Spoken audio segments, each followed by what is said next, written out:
C'est l'une des plus importantes affaires de fausse monnaie de ces 10 dernières années en France, mais elle ne concerne pas, comme c'est le cas habituellement, des euros ou des dollars. Ce sont des dinars algériens en quantité industrielle qu'un réseau de faussaires produisait à Lyon. L'équivalent de 2 millions d'euros aurait été écoulé avant que le trafic soit démantelé.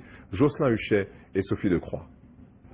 Un travail de professionnel réalisé dans une imprimerie qui fabriquait sans prétention des cartes de visite. En bas, le vrai billet de 1000 dinars, émis par la Banque d'Algérie. En haut, le faux. Difficile de s'y retrouver, l'imitation est presque parfaite. Et pour cause, les faussaires se servaient du papier utilisé pour fabriquer les vrais billets. Plusieurs rouleaux de ce papier avaient été dérobés lors de l'attaque d'un camion à Marseille en 2006.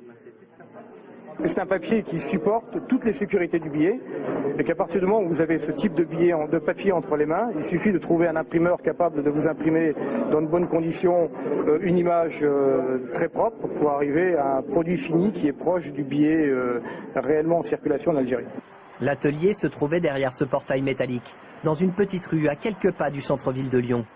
200 000 billets sont déjà partis d'ici pour rejoindre Paris, puis l'Algérie. C'est l'équivalent de 2 millions d'euros.